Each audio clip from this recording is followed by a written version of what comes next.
In a distant village, people busy themselves with New Year's festivities. Within this place lies a beautiful spring, known as the Fountain of Hope. Today, a woman stares at this most hallowed sight with ferocity in her eyes. Nearby men turn their leering gazes on her fine features. But after their eyes rest on her for a moment, they quickly find other ways to occupy their time. For the woman's left arm and leg are military prosthetics, tools of war that shine dully in the setting sun. The scent of blood and death hangs about the woman.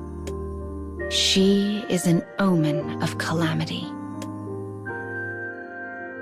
And it is the expectation of catastrophe that has brought her to this place. For she was told by an informant that the loathsome kingdom is targeting the village. The kingdom knows the villagers let their guard down during the New Year's festivities, and it now schemes to lay them low in one fell swoop. The fact they are using clockwork men for this deed tells the woman it will be a massacre, deaths beyond counting. She knows the assault can come at any time. So as the people increase their revelry, her watchful eye grows ever more keen. Suddenly, she finds herself approached by children clad in strange and exotic costumes. Easy, she reminds herself.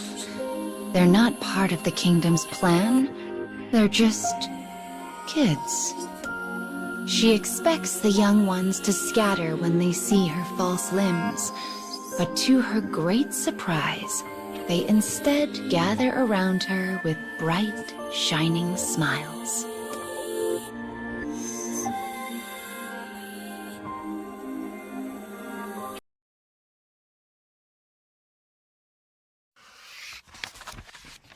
The children are costumed as fairies, a tradition of long standing in this part of the world.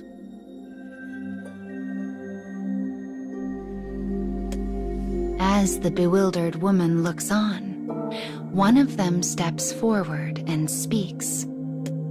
"Did your wish come true this year, ma'am?" As she contemplates her answer, one of the children holds out an offering on the palm of their hand. It is an intricately carved glass bead filled with water from the spring. A ghostly sort of moonlight shimmers on its surface as it wobbles back and forth. "It's a good luck charm," says the child. "We make them here."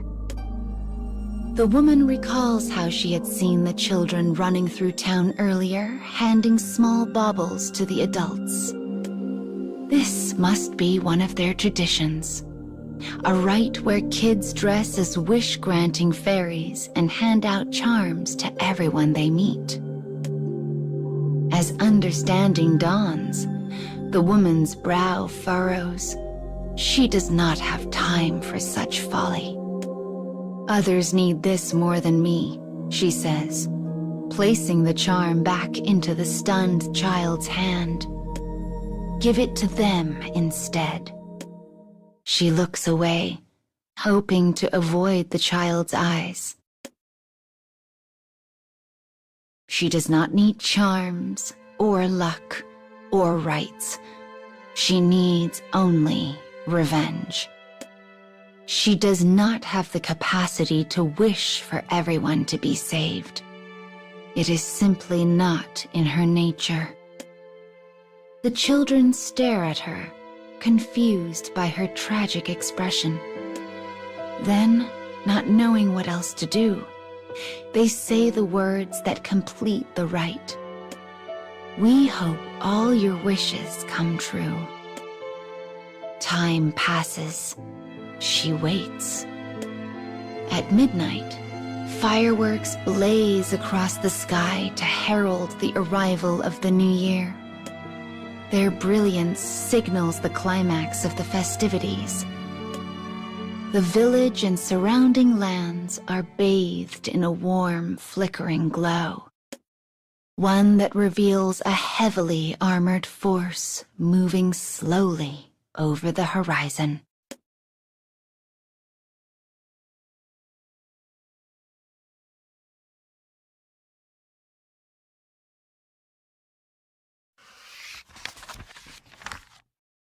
Fireworks turn the night sky to dawn. Explosions spiral flesh and bone high into the air. The fountain of hope bubbles quietly. Blood trickles from the mouths of the dying. The festival, once a celebration, has become a rondo of despair. A clockwork soldier with dead eyes raises his fist before the group of wish-granting children who can only cling to their charms and pray. A flash. The screeching of metal on metal. The woman has blocked the soldier's attack with her sword. The look on her face is a thing beyond words, beyond reason. Perhaps enraged, perhaps conflicted, she pushes the soldier back and cleaves him cleanly in two. She then hurries the children into a nearby house. It will be difficult to save them on her own, perhaps impossible, but she intends to try. "Be silent," she says. "With any luck, your parents are still." Her words falter and die in the dark. Bloodied clockwork men begin emerging from nearby homes, one after the other. Each carries the corpse of a parent high in the air, as if displaying the fruits of a great hunt.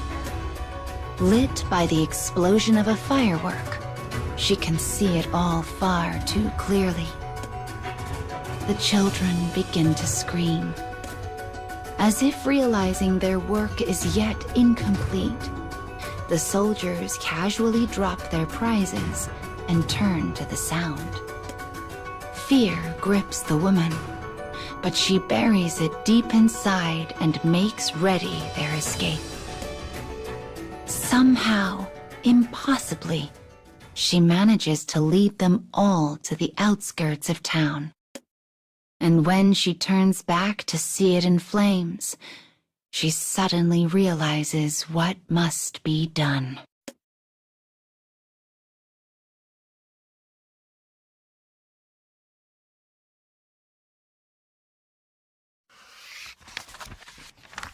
The woman orders the panicked children to hide. They are sobbing, inconsolable. "This is our fault," they wail. "Our charms were not powerful enough." "Actually," says the woman, "I would like one of those charms now." Her voice is gentle, soothing. It is a thing so unfamiliar to her.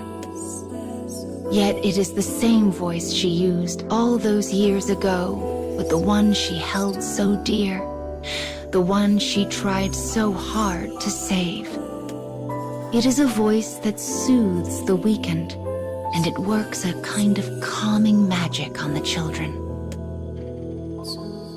She takes one of the good luck baubles in hand before turning back to town. As the children begin to pray, they grip their remaining charms tightly enough to leave deep marks on the palms of their tiny hands. To think the kingdom would try to steal hope from one so young. They are beyond forgiveness. But rather than rage, it is hope that drives her toward battle this day. Minutes pass. Hours. The sun finally begins its slow march across the sky.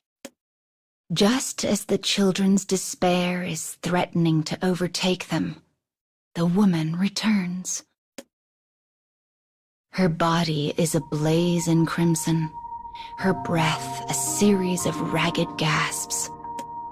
In one hand, she grasps a number of severed heads, all that remain of the clockwork soldiers. In her other, she grips a bloody, tattered charm. She speaks then, softly but sternly. You see, my wish came true, so all of you need to pray to your charms. You need to live. You need to thrive. It's all right to cling to things you cannot see. So find that hope and never let it go. And when you have children of your own, make sure to pass it down to them as well. Her voice falters. Are her words true? Or is she simply trying to convince herself? She doesn't even know anymore. As she turns and walks away, the tears of the children begin their long descent to the earth below.